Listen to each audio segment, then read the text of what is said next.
আমাদের দুদিন রাজ্য কমিটির বৈঠক, তার আগে 18 তারিখে রাজ্য সম্পাদক মণ্ডলীর বৈঠক ছিল, তারপর 19-20 এবং নির্বাচনের প্রাককালে, বিধানসভা নির্বাচনের প্রাককালে যে অনৌকৃষ ঘটনা না ঘটে, তাহলে এটাই আমাদের শেষ রাজ্য কমিটির বৈঠক। সেখানে অনেক এজেন্ডা ছিল। এক হচ্ছে আমাদের যে রাজনৈতিক প্রস্তাব আমরা নিয়েছি মাদুরাই পার্টি কংগ্রেসে, সেই রাজনৈতিক লাইন সিপিআইএম, তার ভিত্তিতে নির্বাচন আসলে যে পলিটিক্যাল ট্যাকটিক্যাল লাইন, সেটাকে কিভাবে ইমপ্লিমেন্ট করতে হবে, ইলেকট্রাল ট্যাকটিক্যাল লাইন, নির্বাচনী কৌশল, সেখানে আমাদের গাইডলাইন দেওয়া আছে এবং সেটা কেন্দ্রীয় কমিটি পিবি অনুমোদন সাপেক্ষে রাজ্যগুলো রাজ্যের বিশেষ পরিস্থিতি অনুযায়ী তার ইলেকট্রাল ট্যাকটিক্যাল লাইন ওয়ার্কআউট করে। এটা সবাইকে মনে করি তো এই জন্যই গত 2-3টে বিধানসভা নির্বাচনে শুরুতেই একদল এক্সপার্ট হয়ে গিয়ে সিপিআইএম সম্পর্কে Bengal line, Kerala line, Delhi line, এইসব নিয়ে অনেক হাবিজাবি লেখা হয়। তো এবার অনেকেই তারা বেকার হয়ে গেছে, তো এখন সেই সব নিয়ে কোনো কথা নেই। তো আবার নতুন লাইনে যদি না হয় তাহলে বেআইন কিছু খুঁজতে হয়, তার চেষ্টা করছে। তো আমরা এই জন্য আমাদের party general secretary comrade MA baby এসছিলেন, আর আমরা ত্রিবান্ধমে আমাদের যে কেন্দ্রীয় কমিটির বৈঠক হয়েছিল জানুয়ারি মাসের মাঝামাঝি, সেখানে আমাদের রাজ্য থেকে আমরা বলেছিলাম এই হচ্ছে আমাদের নির্বাচনী কৌশল, নির্বাচনী যে কৌশল এবং তার ভিত্তিতে আমরা কি করতে চাই, এবং আজকে সেটা রাজ্য কমিটিতে আমরা ইউনানিমাসলি সেটাকে অ্যাডপ্ট করেছি এবং বেবির উপস্থিতিতে করা হয়েছে। মানে কেন্দ্রীয় কমিটির কাছে আমাদের যেতে হবে না, কারণ আমাদের কেন্দ্রীয় কমিটিও নেই। 27 তারিখে পলিট ব্যুরো মিটিং আছে, সেখান থেকে আমরা হচ্ছে তোমার গিয়ে আমাদের এই নির্বাচনী কৌশলটা গোটা দেশের নিরিখে, রাজ্যের নিরিখে যা পরিস্থিতি তার উপর দাঁড়িয়ে আমরা গ্রহণ করেছি।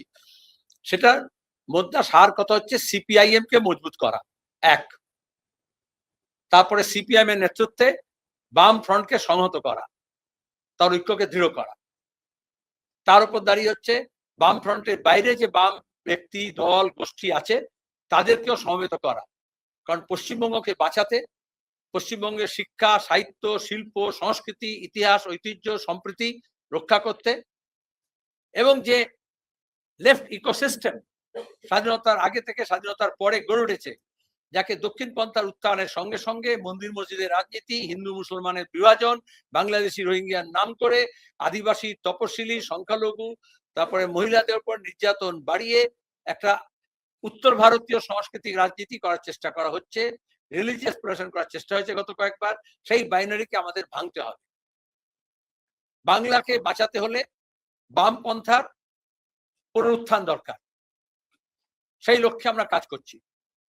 গত রাজ্য সম্মেলন থেকে আমরা যে ইলেকট্রাল ট্যাকটিক্যাল লাইন ঠিক করেছিলাম, তাকে আমরা গত 1 বছর ধরে, অলমোস্ট কদিন পরে 1 বছর পূর্ণ হবে, আমরা সেটাকে সাকসেসফুলি ইমপ্লিমেন্ট করার চেষ্টা করেছি। তাতে একদিকে আমাদের যে শ্রেণী সংগঠন, শ্রমজীবী মানুষ, খেটে খাওয়া মানুষ, কৃষক, ক্ষেতমজুর, বস্তিবাসী, এই সবাইকে আমরা জড়ো করার চেষ্টা করেছি। ব্রিগেডের সমাবেশ হয়েছিল গত বছর, আপনারা জানেন, এপ্রিল মাসে। লাখ লাখ মানুষ একটা হয়েছিল শ্রেণীর মানুষ, শ্রেণী ঐক্য গড়ে তোলার জন্য, শ্রেণীর দাবি দাওয়া নিয়ে লড়াই করার জন্য।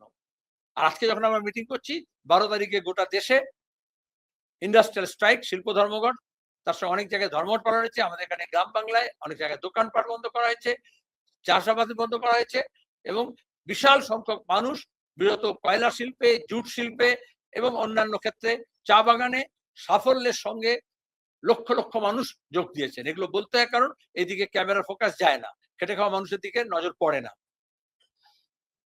তার উপর দাঁড়িয়ে আমরা আজকে যে বৃহত্তর বাম ঐক্য, বাম ফ্রন্টের বাইরে যে বাম দলগুলো আছে তাদের সঙ্গে আমরা সাফল্যের সঙ্গে কথাবার্তা চালাচ্ছি। কারণ আমরা ঠিক করেছিলাম যে আমাদের বামপন্থী সিপিআইএম কোন কোন আসনে লড়বে সেটা ঠিক করে, তার সঙ্গে বামপন্থীদের সঙ্গে সমঝোতা করা, বাম ফ্রন্ট এবং বাম ফ্রন্টের বাইরে যারা, তাদের সঙ্গে সম্পূর্ণ করলে বাম ফ্রন্টের বাইরে যারা আছে তাদেরকে, যারা বিজেপি এবং তৃণমূল বিরোধী অবস্থানে দৃঢ় থাকবে, তাদের সঙ্গে কথা বলবো, সেই কথাবার্তা আমাদের চলছে। আমরা 90% আসন সমঝোতা পথ পরিষ্কার হয়েছে, রাজ্য কমিটিতে আমরা প্লেস করেছি একদম আসন দিয়ে, তালিকা দিয়ে। আর 10% আমরা বলেছি, কিন্তু কিছু হয় নিটিগ্রিটিস থাকে, এবং সামাজিক বিন্যাস, বিশিষ্ট ব্যক্তি, তারপরে হচ্ছে ক্রীড়া জগৎ থেকে, চিকিৎসা জগৎ থেকে, আইনের জগৎ থেকে, সংবাদ জগৎ থেকে, আরো অন্যান্য সামাজিক ক্ষেত্র থেকে তাদের জন্য, এবং সামাজিক বিন্যাসকে বিশেষত আদিবাসী, তপশিলি, মতুয়া, মুসলমান সম্প্রদায়ের মানুষ, তারপর মহিলা, এইগুলোকে দেখে নিয়ে আমরা কিভাবে রাজ্যে একটা বাংলা বাঁচা বললে দুটো হবে না, একটা বিকল্প হচ্ছে তোমাকে দিতে পারে, সেটাকে পরিষ্কার করার জন্য চেষ্টা করছি। আমরা যেভাবে কাজ করছি অন্য বাম দলগুলো এবং সহযোগীরা করছে, এবং ক্রমাগত একটা আমাদের কনভার্জেন্স হচ্ছে। আজকে কনভার্জেন্স করলে ভালো হতো বললে, কিন্তু সিপিআইএম এর মিটিং করে তো আমরা কনভার্জেন্স করতে পারি। যে কনভার্জেন্স যদি করতে হয়, তাহলে আরো বাকি শক্তিগুলোকেও সহযাত্রী যারা হবে তাদেরকে নিয়ে এটা এই কনভার্জেন্সটা ইমার্জ করছে, এটুকু আমি বললাম। এবং যখনই ইমার্জ করছে, তখন আমরা যে একেবারে সিঙ্গল মাইন্ডেডলি সমস্ত শক্তি নিয়ে ঝাঁপিয়ে পড়বো, ব্যাটল লাইন ড্র হয়েছে, লক্ষ্য স্থির হয়েছে, এবং আমাদের মোবিলাইজেশনটা যখন আমরা করছি, তখন আমরা দেখলাম বাইনারি ভাঙার লক্ষ্যে যতটা আমরা এগিয়েছি, সেখানে যা হয়, যারা আমাদের সঙ্গে লড়ার কথা, সহযোগী হওয়ার কথা, তাদেরকে একটু খাবলে খুবলে নিয়ে যাওয়ার চেষ্টা করা হচ্ছে। আমরা তাও 294টা আসনে বিকল্প নিয়ে লড়াই করার জন্য প্রস্তুত হচ্ছি। এটার সঙ্গে সঙ্গে এসআইআর একটা ডিসরাপশন, বিহার ইলেকশনের সময় দেখেছেন, এখনো দেখেছেন। এসআইআর যে এই যে বাইনারি ভাঙার যে চেষ্টা হচ্ছিল, সেই বাইনারিকে রিএনফোর্স করার জন্য ধর্মের নামে, কাস্টের নামে বিশেষ জেলা, কনস্টিটুয়েন্সি ধরে আরএসএস এর বই থেকে চ্যাপ্টার তুলে ইলেকশন কমিশন এখানে এসআইআর নাম করে বিভাজনের রাজনীতিকে রিএনফোর্স করার চেষ্টা করেছেন। কারণ অন্য সবকিছু ফেল করেছিল। মানুষ, খেটে খাওয়া মানুষ, তার লড়াইয়ের কথা, তার না পাওয়ার যন্ত্রণা বেদনা, কাজ, শ্রম, মজুরি, চাকরি পার্মানেন্ট করা, শূন্য পদে নিয়োগ, নিয়োগ নিয়ে দুর্নীতি, কৃষি, কৃষি সরঞ্জাম, কৃষি সামগ্রী, তার বাজার সহজলভ্য করা এবং তার দাম পাওয়া উপযুক্ত, জমির প্রশ্ন, চা বাগানের হোক, বাঁধের হোক, চরের হোক, জলাশয়, নদী, সেগুলো বাঁচানোর প্রশ্ন হোক, সিভিক অ্যামেনিটিস, জল জমা থেকে আরম্ভ করে পরিবহন ব্যবস্থা যা ভেঙে পড়েছে, স্বাস্থ্য, শিক্ষার যা হাল হয়েছে, সেইগুলো নিয়ে রাজনীতি করতে চায়। এগুলো আপনাদের কেউ কেউ এডিট করে বার করে দিল। আমরা যখন বৈঠক সভা বা বাংলা ভাষা যাত্রা করলাম, গোটা রাজ্য জুড়ে রাজ্য কমিটিতে এটাই এসছে, মানুষ এইগুলো নিয়ে কথা বলছেন। তারা চাইছেন তার ছেলে মেয়ের কাজ হোক। আবার আমরা যে ডেটা পয়েন্ট পাচ্ছি তা নয়, আমরা যা পাচ্ছি তার ভিত্তিতে আমরা আন্দোলন সংগ্রামও স্থানীয়ভাবে গড়ে তুলছি। কোথাও আগে প্রেস কনফারেন্সে কারণ বেবি বলেছিল খড়ি নদী, কোথাও জলঙ্গি নদী, কোথাও জলাশয়, কোথাও ইস্ট কলকাতার জলাভূমি, এসব নিয়ে ব্যাপক দুর্নীতি হচ্ছে, পলিউশন হচ্ছে, পরিবেশ নষ্ট হচ্ছে।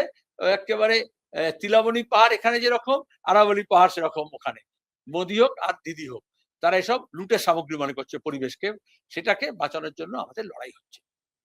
মানুষ এটা নিয়ে চিন্তিত, যদিও মন্দির মসজিদ তাদের মধ্যে ইনজেক্ট করার চেষ্টা করা হচ্ছে বাইনারি তৈরি করার জন্য। লোকে এসব নিয়ে পরিশ্রান্ত হয়েছে, আগে বিভ্রান্ত হতো, এখন ক্লান্ত হয়েছে। সেই জন্য এই খেটে খাওয়া মানুষের দাবি দেওয়া নিয়ে আমরা এই লড়াইটাকে সংযোগ করতে পারছি। তখন এসআইআর নিয়ে 3 মাস একটা trauma. West Bengal is undergoing a traumatic phase. কারণ ওয়েস্ট বেঙ্গল বলছি অ্যাজ আ হোল, সেখানে রাজ্য সরকার বলো, কেন্দ্র সরকার বলো, ইলেকশন কমিশন বলো, সিইও বলো, কোর্ট বলো, যে রিলিফ দেওয়ার কথা মানুষকে, অলরেডি আমাদের একটা স্ট্রেস এবং স্ট্রেনের মধ্যে দিয়ে যাচ্ছি আমরা। রাজ্য সরকার, ব্লক অফিস, কোথাও কোনো কাজকর্ম হচ্ছে না, মানুষ কাজ করছে না, ম্যান্ডেট লস হচ্ছে, এনার্জি লস হচ্ছে। ব্লক অফিসগুলোতে গিয়ে প্রথমে হচ্ছে তোমার কি ম্যাপিং, তারপরে হচ্ছে তোমার কি নো ম্যাপিং যখন হলো, তারপরে হচ্ছে হিয়ারিং, নোটিশ, শুনানি প্রতিদিন বাড়ছে, ইলাস্টিকের মতো বাড়ানো হচ্ছে, টার্গেট ফিক্স করে বাড়ানো হচ্ছে। অ্যাসেম্বলি কনস্টিটিউয়েন্সি ধরে বানানো হচ্ছে। আর এটা করার সময় দেখা যাচ্ছে যে যখন অ্যাসেম্বলিগুলো দেখবে তাতে যেমন মৃত মানুষ রাখা হয়, যেমন ভুয়ো ভোটার রাখা হয়, তেমনি ভোট বাদ দেওয়া হবে কাদেরকে, একেবারে কোথায় ভোটের কত পার্সেন্টেজ এদিক তেদিক করলে চলা যাবে ডেমোগ্রাফি অনুযায়ী। ওই যে মোদী বলেছে না ডেমোগ্রাফিক মিশন, তার একটা হচ্ছে ডেমোগ্রাফি অনুযায়ী, জনবিন্যাস অনুযায়ী এগুলো করার চেষ্টা করা হচ্ছে। আমরা প্রথম থেকে তার প্রতিবাদ করেছি, নির্বাচনে ভোটাধিকার রক্ষার জন্য লড়াই করেছি, ভোটাধিকার সহায়তা কেন্দ্র করেছি, এবং এখনো দাঁড়িয়ে যখন হিয়ারিং হচ্ছে সেখানে দাঁড়িয়ে এই সব মার প্যাচ সেটা আদালতে করা হয়েছে, ব্লক অফিসে করা হয়েছে, এইআর অফিসে করা হয়েছে, সিও অফিসে যাওয়া হচ্ছে। আগামীকালও সিও অফিসে আমরা একটা যাব। যারা করছেন এই কাজ, বিএলএ থেকে যারা হিয়ারিং এর কাজ করছেন তারাও ট্রমাটাইজ। আর এদিকে দুই সরকার টানাটানি, বিজেপি তৃণমূলের রাজনৈতিক খেলা। তাদের নিজের কর্মচারীদের যাদেরকে যুক্ত করেছেন তাদেরও দেখেননি, ভোটারদেরও দেখেননি, পলিটিক্যাল পয়েন্ট স্কোর করার চেষ্টা করেছেন। আমরা ঠিক করেছি আগামী 27 তারিখে আমি নিজে, আমরা চিঠি দিয়েছি আরো প্রাক্তন এমপি দুজনকে নিয়ে আমরা ইসিআই কাছে যাব, কারণ 28 তারিখে বলেছে লিস্ট বার করবে। আজকে সুপ্রিম কোর্ট একটা দেখেছেন, আপনারা প্রশ্ন করবেন হয়তো, আগে আমি বাকিটা ডিটেলস এখন বলবো, কিন্তু কতটা অপদার্থ সরকার হলে, কেন্দ্র হোক বা রাজ্য হোক, কতটা অপদার্থ ইসিআই এবং সিও হলে বলা হচ্ছে জুডিশিয়াল এতে এটা দেখা হবে, করা হবে, দরকার হলে জুডিশিয়াল অফিসিয়ালসকে এঙ্গেজ করা হবে। আমরা সবাই জানি ইলেকশন কমিশন, সিও অফিস, তারপরে স্টেট গভর্নমেন্টের যে স্ট্রাকচার, তার মধ্যে অনেক সময় সেন্ট্রাল গভর্নমেন্টের যে এমপ্লয়িজ তাদেরকে নিয়ে, স্টেট গভর্নমেন্টের নিয়ে এগুলো করায়, নতুন নাকি? কিন্তু যখন আমাদের সংবিধান ভাগ করে দিয়েছে লেজিসলেচার, জুডিশিয়ারি, এক্সিকিউটিভ, যে যার নিজের এলাকার কাজ করে না, তখন একের অপরের এলাকার মধ্যে হচ্ছে ওভারল্যাপ করার চেষ্টা করে। তাহলে লেজিসলেচার ফেল করলে এক্সিকিউটিভ খুব পাওয়ারফুল হয়ে যায়, এক্সিকিউটিভ ফেল করলে জুডিশিয়াল তার টেন্টাকলস বাড়ায়। এটা অতীতে অনেক ইতিহাস আছে, অনেক দেশের আছে, কিন্তু এটাতে কনস্টিটিউশনাল স্কিম অফ থিংসটা শ্যাটার্ড হয়ে যায়, সেপারেশন অফ পাওয়ারটা শ্যাটার্ড হয়ে যায়। তাহলে মমতা ব্যানার্জির নেতৃত্বের সরকার যেভাবে রাজ্য সরকার প্রশাসন পরিচালনা করছেন, ওই ভিডিও কনফারেন্স করে আর তোমাদের সবাইকে নেমন্তন্ন করে এয়ার কন্ডিশন হচ্ছে তোমার গিয়ে প্যাভিলিয়ন বানিয়ে লাইভ টেলিকাস্ট করে একে চমকে ওকে ধমকে ওকে এসএমএস দিয়ে আর হচ্ছে তোমার গিয়ে প্রশাসনিক বৈঠক হচ্ছে, তাতে প্রশাসন চলে না। এই তো বোঝাচ্ছে সুপ্রিম কোর্ট বলছে ট্রাস্ট ডেফিসিট, তাই তো বলেছে আজকে ট্রাস্ট ডেফিসিট। আমরা কথা অনেক আগে থেকে বলছি, মানুষের ভরসা উঠে যাচ্ছে। রাইটার্স বিল্ডিং থেকে জ্যোতি বসু একটা কথা বলা মানে মুখ্যমন্ত্রী হিসেবে গোটা দেশের administration, political parties, political system এবং রাজ্যবাসী একটা ভরসা পেত, এরা বলা হয়েছে এটা করা হবে। আর আজকে নাটক করলেও, ছুটে বেড়ালো, রং বেরঙের শাড়ি পরলেও, শাল পারলেও, আমরা 100 দিনের কাজের টাকা দিয়ে রেখেছি, রাজঘাট থেকে মন্ত্রী দপ্তর পর্যন্ত দৌড়, লাইভ টেলিকাস্ট, কিন্তু দাঁড়িয়ে 100 দিনের কাজের টাকা আজ পর্যন্ত আসেনি। 100 দিনের কাজ হাইকোর্টের নির্দেশ হওয়া সত্ত্বেও চালু হয়নি। খবর হয়েছে, ফুটেজ হয়েছে, ভোট হয়েছে। একই জিনিস আমরা দেখেছি অভয়াকাণ্ডের সময়,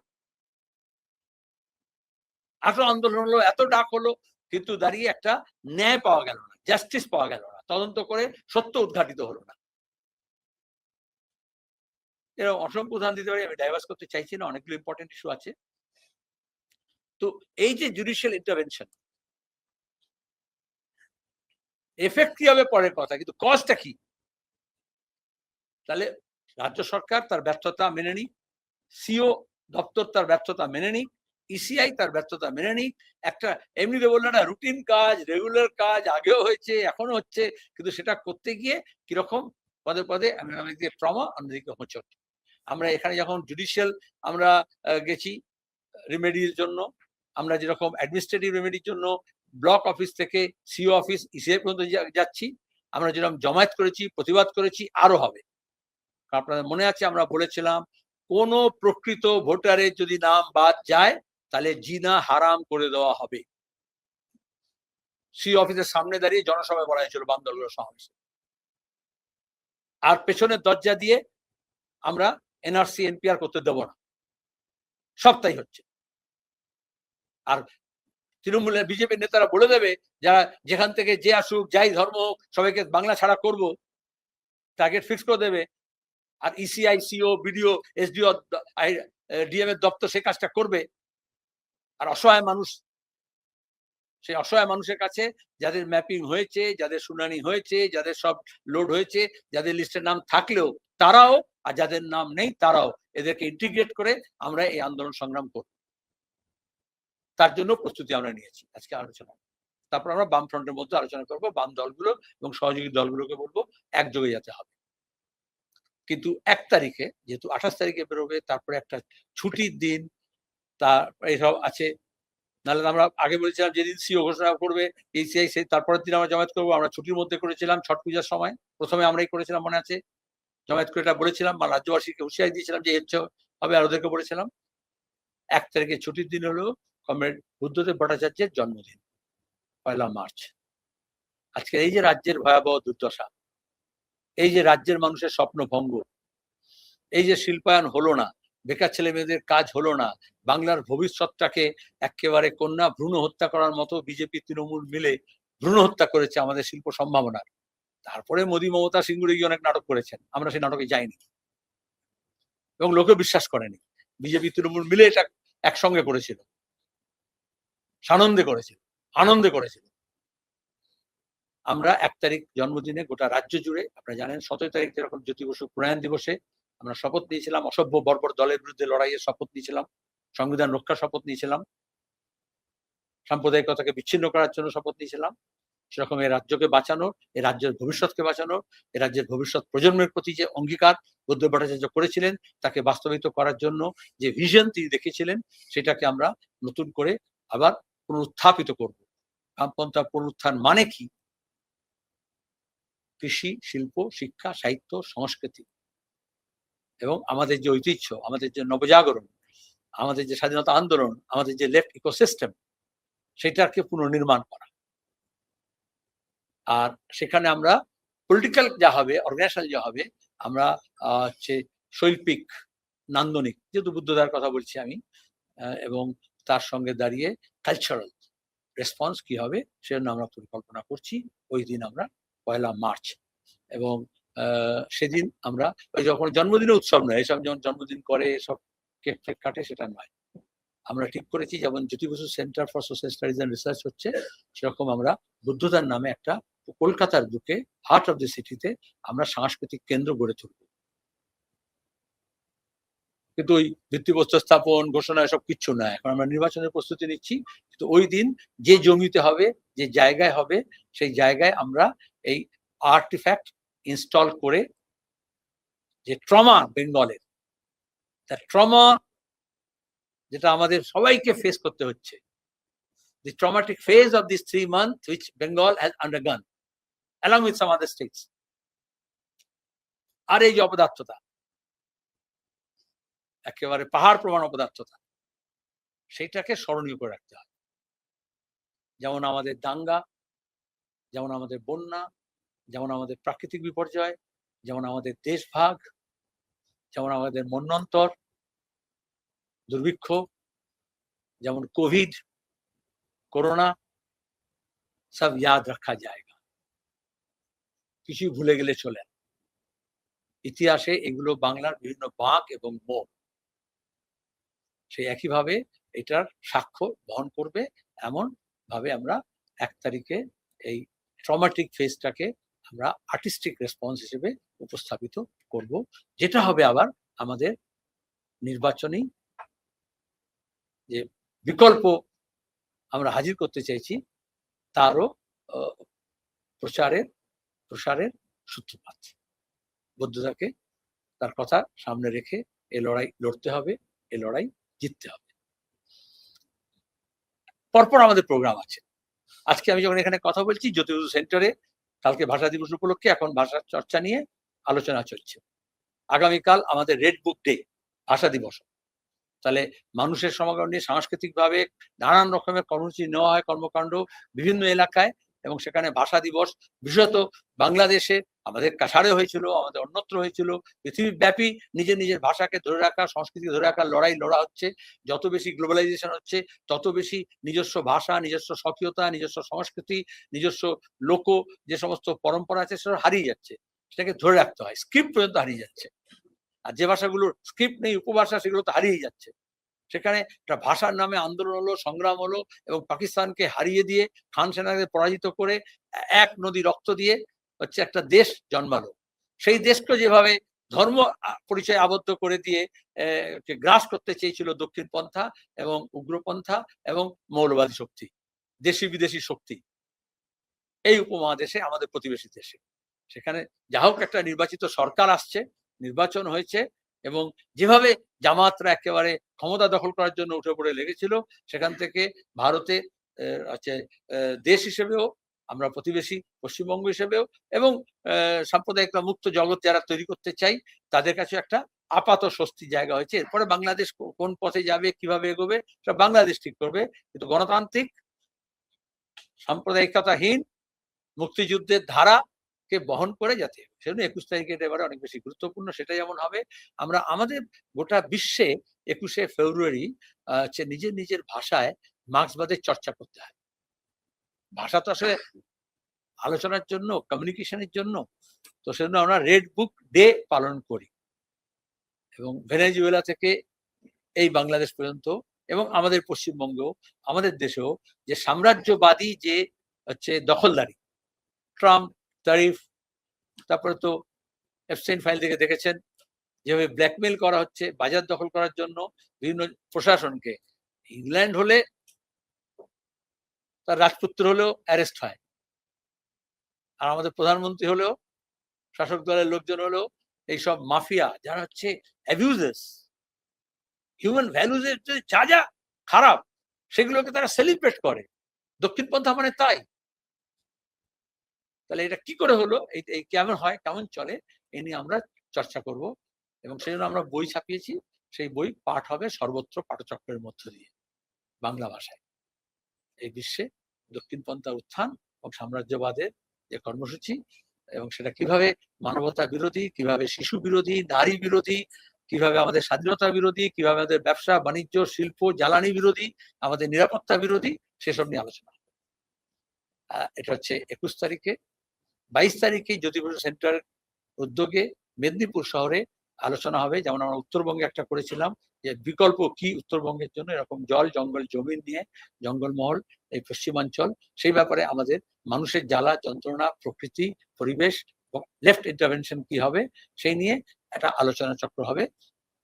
সেখান থেকে যা বেরিয়ে আসবে, আমরা এখন যেটা ইলেকশন ম্যানিফেস্টো করার লক্ষ্যে এগোচ্ছি, সেখানে মানুষের কথা চাইছি। এখানে আগামী গতবার আমরা বিবেকে দিয়ে আহ্বান জানিয়েছিলাম, কয়েক হাজার মতামত এসছে, আরো আসছে, সেগুলোকে আমরা ইন্টিগ্রেট করছি এবং আমরা ম্যানিফেস্টো তৈরি করব। এই ম্যানিফেস্টো যেমন রাজ্যের জন্য হবে, সেরকম রিজিয়নাল হবে, এবং সেরকম অ্যাসেম্বলি ভিত্তিক হবে, এটা সিদ্ধান্ত হয়েছে। এটা বলি না আমরা আগে, এখন অন্যরা স্লোগান চুরি করে নেয়, যারা পুকুর চুরি করতো কথা চুরি করে নেয়, লোক চুরি করে নেয়। হ্যাঁ, তো তারা হচ্ছে তোমার গিয়ে, যে ওরা হিন্দিতে আমি শুনতাম अपहरण কাণ্ড, বিহারে হতো। দেখবে তো এরকম আমি পরপর বললাম, আর অনেক প্রোগ্রাম থাকবে প্রতিদিন, সেটা কিন্তু আমাদের এই বৈঠক চলবে। কয়েক হাজার হয়েছে, আরো কয়েক হাজার হবে। আমরা মানুষের কাছে যাব, সেখান থেকে যে দাবি দেওয়া আসছে সেগুলোকে যে আমরা স্থানীয়ভাবে গ্রাস রুট লেভেল স্ট্র্যাটেজি আমরা আন্দোলন সংগ্রাম করছি, আর আসন সমঝোতার কাজও হচ্ছে, তার উপর দাঁড়িয়ে আমরা এগুলো সব সিদ্ধান্ত গ্রহণ করেছি। এই সিদ্ধান্তের পাশাপাশি আমরা করেছি বামফ্রন্টের বৈঠক করে যত দ্রুত সম্ভব আমাদের আসন সমঝোতা আমরা পাকা করব, এবং এ মাসের মধ্যেই আমাদের প্রার্থী তালিকা প্রস্তুত করব। ধন্যবাদ। একজন করে বললে ভালো হবে, আর যে মাইক ব্যবহার তারটাই শুনবো, নাহলে শুনবো না। নাহলে এখানে বলতে হবে ভিড় হয়েছে অনেক।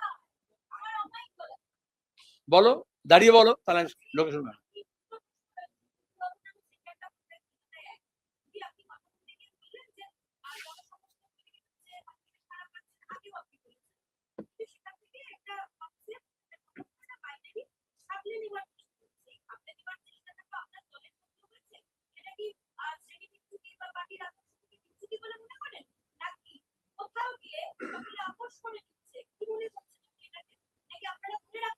দুটো প্রশ্ন করেছো, দ্বিতীয়বার চান্স পাবে না বলে। প্রথম প্রশ্নটা আলাদা, দ্বিতীয় প্রশ্নটা আলাদা। প্রথম প্রশ্নটা হচ্ছে খুব সহজ, উত্তরটা খুব সহজ। সেটা হচ্ছে এখান থেকে ঢিল ছোড়া দূরত্বে করবো, বড় রাস্তার উপরে করবো। এখান থেকে ঢিল ছোড়া দূরত্বে বড় রাস্তার উপরে, তার মানে এজেসি বোস রোডের ওপরে। বোঝা গেল? প্রমোদ দাশগুপ্ত মেমোরিয়াল ট্রাস্ট করবে তার শিষ্য বুদ্ধদেব ভট্টাচার্যের নাম। দ্বিতীয় প্রশ্নটা তুমি অনেক গম্ভীর গম্ভীর কঠিন কঠিন কথা ব্যবহার করেছো, যেগুলো আমরা সাধারণত পার্টির সম্মেলনে ব্যবহার করি বা মঞ্চে ব্যবহার করি না, হ্যাঁ, ডকুমেন্টসে ব্যবহার করি, প্রেস কনফারেন্সে একদমই করি না। সব বললো না, আমি বলছি না, তার মধ্যে একটা বাংলা শব্দ শুনেছি, খাবলে খাবলে, পরিচিত শব্দ হয়, সেটা আমার মনে আছে। এখানে রিপিট করো না, খাবলে খাবলে না। আসলে কি হয়, বাইনারি ভাঙতে হলে যে প্রয়াস আমরা নিয়েছি, তাহলে যাদের মিলিয়ন ডলার খরচ করে, million and million if not trillion dollar খরচ করে বামপন্থীদেরকে কোণঠাসা করা, নিকেশ করা, শেষ করা। তাই তো বলেছিল কেশপুরে শেষপুর, তারপরে শুভেন্দু বলেছিল লাল ঝান্ডা ধরার লোক থাকবে না, তারপরে মাওবাদীদের নিয়ে সে গুলি করে মারা হয়েছিল, শালকুশনের লাশে ওখানে যেখানে পড়েছিল সেখানে গেছিলাম কদিন আগে, মিটিং করেছি। কোথায় তোমার গিয়ে ইউরোপ থেকে, কোথায় লাটাভিয়া, সেখান থেকে ক্রু নিয়ে, কোথায় আনন্দমার্গীদের ঘাঁটিতে, ওখানে হচ্ছে তোমাকে পুরুলিয়ায় অস্ত্রবর্ষণ করেছিল জ্যোতি বসু। সরকারকে ফেলতে হবে, ভুলে গেলে তো চলবে না, সব ইয়াদ রাখা জায়গা বলেছি। সাম্রাজ্যবাদী শক্তি, যখন তুমি বলেছো আমি ভারী কথাই বলি, মন পছন্দ সরকার না হলে এয়ারফোর্সকে ব্যবহার করে মাদুরে এবং তার বউকে তুলে নিয়ে চলে যায়। অপহরণ না? কেউ অপহরণ লেখে দিয়ে, এটা খাবলে নেওয়া নয়, তেল সম্পদকে খাবলে নেওয়া। মনোপুত না হলে মুসলিম ফান্ডামেন্টালিস্টদের ব্যবহার করে কমিউনিস্ট বিদ্বেষ থেকে নাজিবুল্লাহকে প্রতিবেশী দেশে ইউএন ঘাঁটি থেকে তুলে নিয়ে গিয়ে ট্রেনে ঝুলিয়ে ফাঁসি দেয় কমিউনিস্ট বিদ্বেষ। সেখানে দাঁড়িয়ে তার মানে যে কোনো জায়গায় লঙ্কা কাণ্ড বাঁধতে পারে। আর তারপর হলো বামপন্থী দুর্বল হয়ে গেছে, বামপন্থী নেই, শূন্য হয়ে গেছে, কেউ নেই, সিপিএম নেই, তোমরা বলতে সব বৃদ্ধতন্ত্র। আমরা বাংলা ভাষা যাত্রা করে দেখালাম নতুন প্রজন্মের কোন নেতা নেত্রী বিজেপি তৃণমূলের কাছে নেই, যা আছে ভাড়া করা, কেনা, নাহলে দলবদল করা। একমাত্র সিপিআইএম গোটা দেশের মধ্যে, পশ্চিমবঙ্গ সিপিআইএম গর্ব করে বলতে পারে হোম গ্রোন অর্গানিক লিডারশিপ। আমরা আন্দোলন সংগ্রামের মধ্য দিয়ে নতুন প্রজন্ম সর্বস্ব ত্যাগ করে, যেখানে ল্যাবে ঢুকতে দেয়নি, অ্যাডমিট কার্ড ছিঁড়ে দিয়েছে, ক্লাস করতে দেয়নি, কলেজে ভর্তি হতে দেয়নি, কেন? এসএফআই এর নাম মুছে দেবে। অথচ দেখা গেল সেটা সম্ভব হয়নি, তাই করে। এটা নতুন না। অল্টারনেটিভ লেফট যখন আমরা শুনছিলাম, কেন আমরা বলছি ফর 30 ইয়ার্স আমরা বলছি লেফট অল্টারনেটিভ, বাম বিকল্প। তখন পরিকল্পিতভাবে বলা হলো বাম বিকল্প নয়, বিকল্প বাম, ব্র্যাকেটে সিপিএম কে বাদ দিয়ে। 35 বছর ধরে আন্দোলন চলছে, সংগ্রাম চলছে এই বাংলার বুকে, মিডিয়ার লক্ষ্য বা মিডিয়া অলক্ষ্য, যে বাংলার জন্য, দেশের জন্য দক্ষিণপন্থা যখন উত্থান হচ্ছে, তখন আমরা কি বাম বিকল্প তৈরি করব, না একটা বিকল্প বাম খুঁজব? তার জন্য অনেক নিয়োগ করা হয়েছে, অনেককে নিয়োগ করা হয়েছে। এখন একজন সদ্য প্রয়াত হয়েছেন, এই দক্ষিণ চব্বিশ পরগনার নেতা ছিলেন। তারপরে পরপর আছে ডিকেড। অনেকে বলে নতুন প্রজন্ম, নতুন প্রজন্ম ছিল না, কিন্তু সবচেয়ে কম বয়সী জেলা সেক্রেটারি হয়েছিলেন সিপিআইএম এর ইতিহাসে। টার্গেটেড, কিন্তু ওদের টার্গেট ফুলফিল হয়নি। ওই অনশন মঞ্চে পায়ের তলায় বসেও হয়। এর মধ্যে কেউ কেউ অতিবাম, মমতার মধ্যে লেনিন খুঁজে পেয়েছিল, আর কেউ কেউ মমতার পয়সায় লেনিনের ছবি লাগিয়েছিল। সবই হচ্ছে বিকল্প বাম তৈরি করার জন্য। All efforts have fallen flat. All efforts or ill-designed efforts have fallen flat. আজকে টেলিভিশন চ্যানেলে যখন ঘন্টা হয় 24 ঘন্টা হয়, সেখানে ওই সাংবাদিক থেকে নিয়ে ছাত্র নেতা করেছিল, তৃণমূলের ছাত্র নেতাকে যে যুব নেতা করেছিল BJP, traders, dealers, where are the leaders? তো একটা নাটক হয়েছিল, তা ছিল এক চরিত্রের সন্ধানে, ছিল না একটা নাটক, গ্রুপ থিয়েটারের নাটক হয়েছে একটি চরিত্রের সন্ধানে। তাহলে হচ্ছে নীতি নৈতিকতা যখন তৃণমূলের প্রতিদিন এত অধঃপতন হয়েছে, এত ধর্ষণ, এত খুন, এত গোলাগুলি, নিজেদের মারামারি, এত জেল, এত টাকা, এত বান্ধবীর খাটের তলা থেকে টাকা, ফ্ল্যাটের থেকে টাকা, সুতরাং নীতি নৈতিকতা রক্ষা করার জন্য তাদেরকে সিপিআইএম থেকে কারোর দরকার হয়ে পড়েছে। এটা সিপিআইএম আর সিপিআইএম এর নতুন প্রজন্মের জয়। কিন্তু শোনো, তাহলে প্রশ্ন করে ছেড়ে দাও, না বল প্রশ্ন।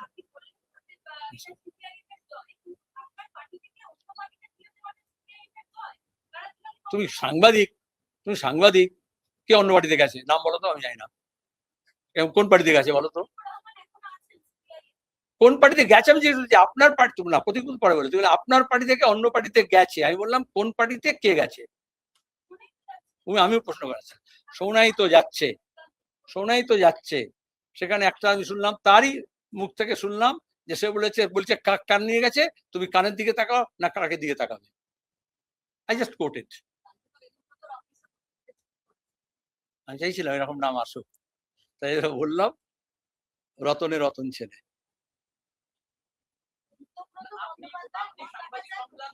একজন করে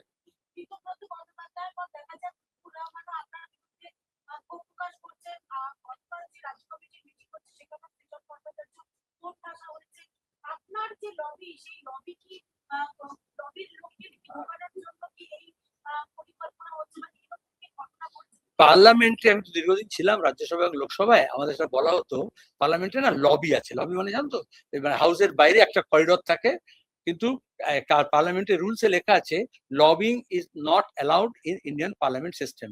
ইউএসএ আছে, ইউএস কংগ্রেসের লবিং সিস্টেম আছে, কিন্তু ভারতীয় গণতন্ত্রে, ভারতীয় সংসদীয় গণতন্ত্রে, ভারতীয় সংসদে আইন করে রুলসে লেখা আছে লবিস্ট বা লবিং অ্যালাউড নয়। আর আমাদের যে পার্টি অফিস দেখছো, রাজ্য কমিটির কথা বললে, আমাদের কোনো লবি নেই। সোজাসুজি তোমরা সিঁড়ি থেকে ওঠো এবং হলে ঢুকে যাও। যেখানে লবি আছে সেখানে লবিং অ্যালাউড নয়, আর যেখানে লবি নেই সেখানে তুমি আবিষ্কার করছো। I feel sorry for you. বললেন যে দুদিনের যে বইটা হয়েছে তার প্রথম কথা বললেন সিপিআইএম কে শক্তিশালী করা, যে প্রতিকূলের মতো ছেলেরা যদি মোহাম্মদ সেলিমকে রাজ্য সম্পাদককে বলে যে আমরা যদি প্রশ্ন করি আমাদের বিরুদ্ধে ষড়যন্ত্র করা হয়, তাহলে সিপিআইএম কি শক্তিশালী হবে না? এই প্রশ্নের যে ষড়যন্ত্র আমি কেউ জানবো, বলো।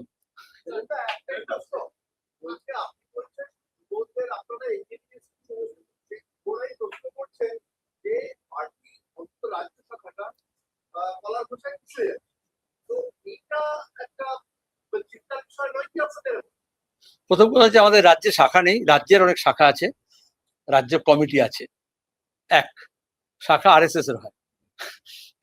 আমাদের হচ্ছে তোমার গিয়ে একটা মনোলিথিক পার্টি, এবং তার হচ্ছে কেন্দ্রীয় কমিটি আছে, তারপর পলিট ব্যুরো আছে, তারপর রাজ্য কমিটি আছে। তো সব বেসিকটা শিখিয়ে দিচ্ছে আর কি।